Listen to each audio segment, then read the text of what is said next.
March 26, 1945, Germany.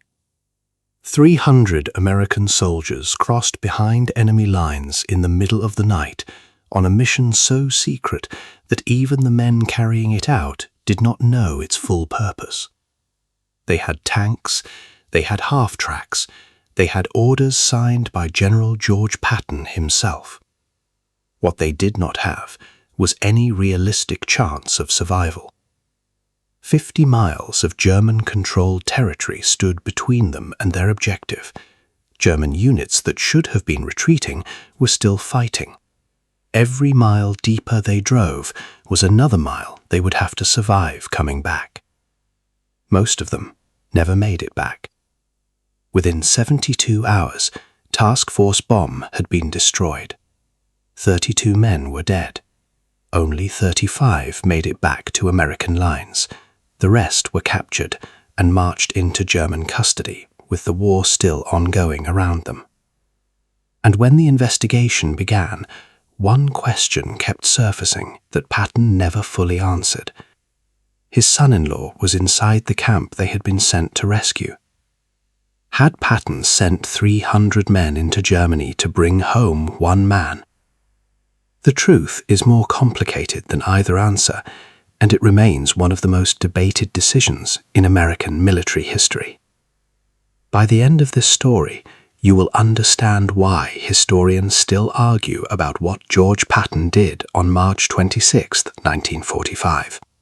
Whether it was the decision of a brilliant commander acting on instinct, or a father-in-law who used his rank to do something 300 soldiers paid for with their lives. George Patton was not a man who waited. He drove his Third Army across France faster than anyone thought possible. He relieved Bastogne when military planners said it could not be done in time. He operated on the edge of what his supply lines could support, because he believed speed was its own form of protection. His superiors admired him and feared him in roughly equal measure. Eisenhower kept him on a leash that Patton spent the entire war trying to slip, because Patton's instincts were almost always aggressive, and aggression at his scale had consequences that reached far beyond any single decision. He was also a man of fierce personal loyalty, to his soldiers, to his command, to the people he loved. And in the spring of 1945, the person he loved who was in the most danger was Colonel John Waters, Patton's son-in-law, husband of his daughter Beatrice, a man Patton had known since Waters was a young officer with his whole career ahead of him. Waters was inside O-Flag 13B, a prisoner of war camp near the Bavarian town of Hammelburg, 50 miles behind the current German line. Patton knew he was there. What he decided to do about it would define the final chapter of his reputation. By late March 1945, the German military was collapsing. The Rhine had been crossed. The Third Army was pushing east at a pace that was compressing German resistance into increasingly desperate pockets. In that context, a raid 50 miles behind enemy lines to liberate a POW camp was not inherently unreasonable. Liberating prisoners was a legitimate military objective. Disrupting German rear areas was a legitimate military tactic. Patton would make both of these arguments. What made the decision impossible to evaluate cleanly was the fact sitting underneath every argument. His son-in-law was in that camp. Patton assembled Task Force Baum in secret. He gave command to Captain Abraham Baum, a 24-year-old officer with a reputation for aggressive action and the specific skill set a deep penetration raid required. 307 men, 57 vehicles, including tanks and half-tracks, enough firepower to punch through light resistance and move fast. He told almost nobody what he was doing or why. That secrecy would later become one of the most damning elements of the entire affair. Task Force Baum crossed the German line in the early hours of March 26th and immediately started fighting. The route to Hammelburg was not the empty German rear that rapid advances sometimes create. German units were still operating throughout the area. The task force fought through roadblocks, through towns, through defensive positions that should not have existed if the intelligence had been accurate. They were taking casualties before they had covered a third of the distance. Captain Baum pushed forward. His orders were clear, and his instinct matched the general who had given them. Keep moving. Speed is protection. Stop, and you die. After nearly 30 hours of continuous fighting, they reached Hammelburg on the afternoon of March 27th. They overwhelmed the camp's guards. The gates opened. Inside were approximately 1,500 prisoners. American officers, Serbian POWs, men from a dozen different units captured across months of fighting. Starving, many sick, some barely able to walk. Baum looked at 1,500 prisoners, and then looked at his vehicles. He had transport for perhaps 200 men if he pushed every vehicle past its capacity. He had already lost soldiers and equipment getting there. He had 50 miles of German territory between him and safety, and the Germans now knew exactly where he was. He made the call to take as many as he could and move. Colonel John Waters was among the prisoners. When he heard the shooting, he walked toward the gate alongside a German officer, both of them carrying a white flag, intending to negotiate a peaceful surrender of the camp guards. A German soldier hidden inside a chicken coop near the gate did not see the flag. He shot Waters through the pelvis. When Task Force Baum found him, he was wounded and unable to travel safely. The decision was made to leave him with the camp's medical facilities, rather than risk moving him in his condition. The son-in-law Patton had sent 300 men to rescue, was left behind in the camp he had sent them to rescue him from. Task Force Baum loaded what men it could carry and began the drive back. The Germans had been tracking them since they crossed the line. What had been a secret raid was now a known position, moving through hostile territory with no air support, no resupply, and no reinforcement available.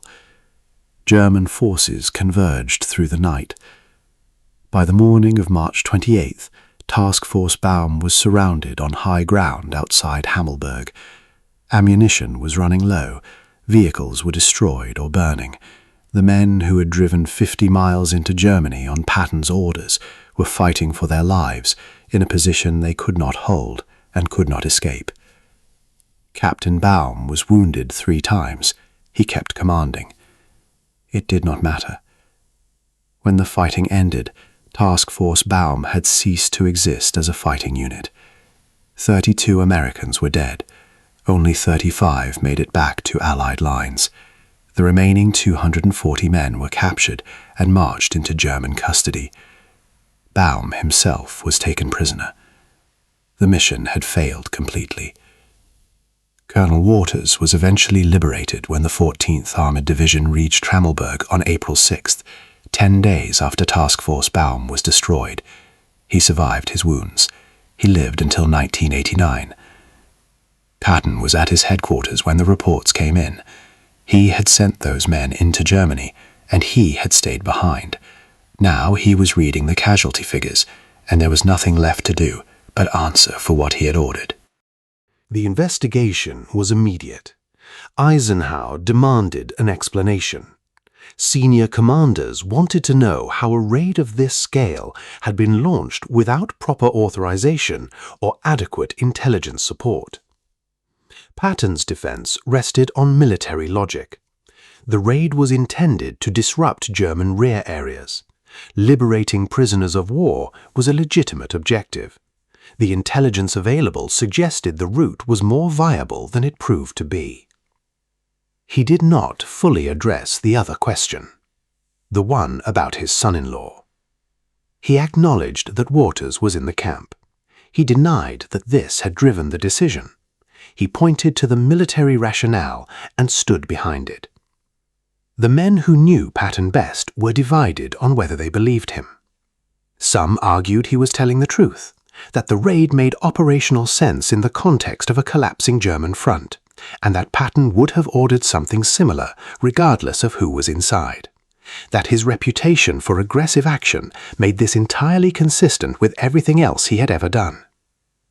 Others believed the secrecy surrounding the mission, the inadequate intelligence, the insufficient force size for the actual conditions on the ground, all pointed to a decision made in haste by a man thinking about someone specific rather than the 300 soldiers he was sending to make it happen. Eisenhower reprimanded him privately. The matter was not pursued publicly. The war was almost over, and Patton was still the best army commander the Americans had. But the question never went away. Task Force Baum became one of the most examined decisions of Patton's career. Captain Abraham Baum survived captivity and came home. He was awarded the Distinguished Service Cross for his actions during the raid. In later interviews, he acknowledged that he had been told after the mission that Waters was Patton's son-in-law. He had not known before he crossed the line.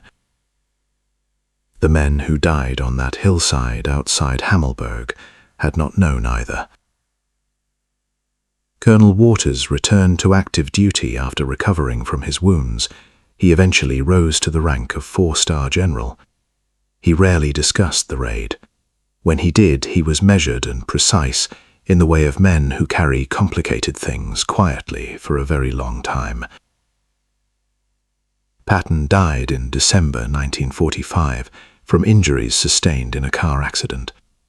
He never wrote a full account of the reasoning behind Task Force Baum. What exists in the record is his official defense and the silence around everything the official defense did not address. George Patton spent his entire career making decisions that cost men their lives. That is what commanding armies means. Every general who has ever held that rank has sent soldiers into situations they did not survive. The weight of command is inseparable from that reality. What made Task Force Baum different was the question underneath it. When a commander sends men into danger for a military objective, the contract between leader and soldier holds. The risk is real, but the purpose is shared. When a commander sends men into danger for a personal reason, that contract breaks. The soldiers are paying a price for something they were never part of and never agreed to. The reason Patton never fully explained his decision may have been the simplest one, because a full explanation would have required him to answer that question honestly, and the honest answer would have meant admitting that 300 men crossed into Germany carrying a secret he had not shared with them. Whether he believed his own military justification completely, partially, or not at all, is something only Patton knew. What is certain is this: 300 men went in. Most did not come back, and the general who sent them never fully explained why. Here is the question historians have argued about for 80 years. If Patton's son-in-law had not been in that camp, does Task Force Baum happen? Was this a bold commander acting on legitimate military instinct, or a father-in-law who used the most powerful thing he owned, the lives of 300 soldiers, to bring home one man? Leave your answer in the comments. There is no clean verdict here, and that is exactly why this conversation matters. If this story made you think, hit the like button. 1 second. It puts this in front of someone who hasn't heard it yet. Subscribe for more stories like this, the ones where the history is complicated and the people inside it were human enough to make decisions they could never fully defend. There are more of them, and they deserve to be examined honestly.